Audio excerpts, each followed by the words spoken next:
تبدأ حكايتنا في عصر غير العصر، ومكان غير المكان، قبل القرى ما يبقى ليها أسماء، وقبل حتى ما الناس تتعلم تحط حدود بين الحقيقة والخوف. القدماء قالوا إن النهر مش بس بيشرب الأرض، ده بيحفظ الأسرار، وإن في أوقات معينة الست اللي كانت بالنسبة لهم إلهة ترجع تبص على اللي سابوها. ومع مرور الزمن التماثيل اتكسرت والأسامي اتنست، بس الصوت ما اختفاش. مية كانت بتتكلم، ما كانش حد يعرف امتى بدأت الحكاية، بس كانوا متفقين على حاجة واحدة بس: لو سمعت حد بيناديك باسمك عند الترعة ما تردش. كلهم ابتدوا بجملة شبه بعض: سمعت حد بينادي باسمي. الناس سموها النداهة، مش لأنها شريرة، لكن لأنها ما بتحبش الوحدة. قالوا زمان إنها روح المية، غضبانة من اللي بياخد وما يرجعش، ومن اللي نسي إن النيل مش بس طريق، ده كائن حي. ومع الوقت الدنيا اتغيرت، الدين جه، والحكايات لبست لبس جديد. بقوا يقولوا دي جنية، شيطانة، فتنة ماشية على رجلين. حذروا البنات من صوتها وحذروا الرجالة من جمالها، وبقى اسمها بيتقال ووراه استعاذة. بس هي ما مشيتش، فضلت هناك عند الترع اللي اتردمت، والغيط اللي بقى عمارات، والليل اللي بقى منور بس فاضي. في المدينة ما بقتش تطلع بشعر سايب ولا تنادي عند المية، بقت تنادي من جوه. صوت جواك يقولك تعال، هنا أحسن، تعالى سيب أرضك، تعالى سيب اللي انت فيه، تعالى ورا الحلم، ورا الضوء، ورا الوعد. واللي بيمشي مش دايما يضيع، بس نادرا يرجع زي ما كان. عشان كده لسه لحد دلوقتي في ناس لما الليل يسكت يحلفوا إنهم سامعين حد بيناديهم باسمهم، وساعتها بيفتكروا حكاية قديمة اتحكت لهم وهم صغيرين. مش كل نداء يترد عليه، ومش كل صوت جاي علشان ينقذك.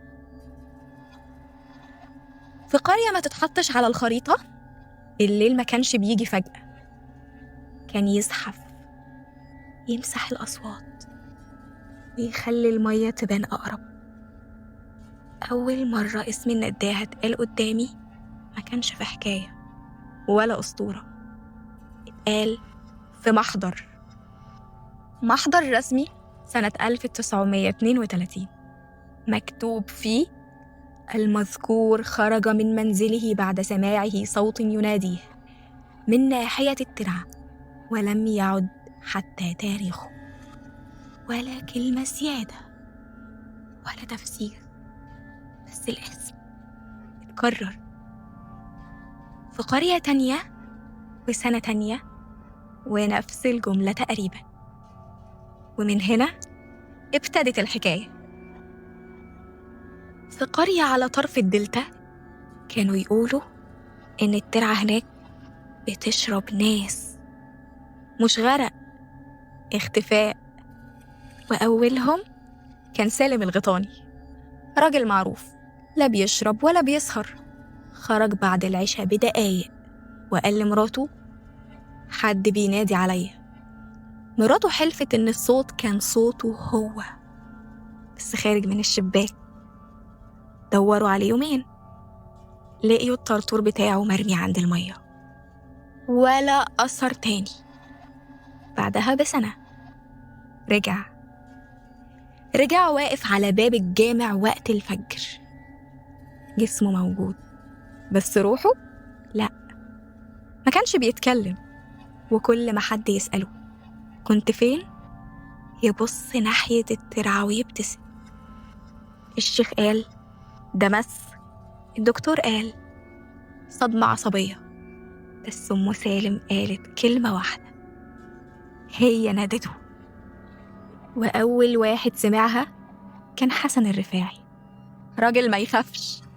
ضحك لما مراته قالت له ما تروحش ناحية الترعة. ضحك لحد ما سمع صوته هو طالع من الضلمة. حسن. الصوت كان واطي قريب من ودنه قوي، كأنه خارج من دماغه.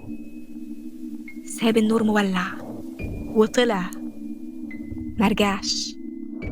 بعد 40 يوم حسن رجع، واقف عند الترعة ظهره للناس وبيكلم المية. لما لف القرية كلها اتسمرت. عينيه كانت سودة، مش سواد حدقة، سواد بير.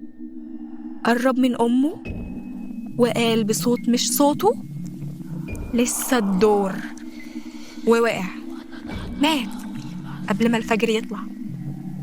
يمكن هي مش ست ولا جنية ولا روح مية، يمكن هي الصوت اللي بيطلع لما الواحد بينسى هو واقف فين.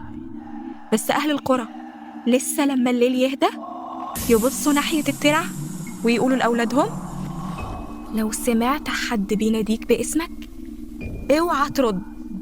دلوقتي القرية بقت هادية زيادة عن اللزوم، بس لو عديت من هناك بعد المغرب ممكن تسمع صوت واطي بينادي باسمك، مش من وراك، من جواك.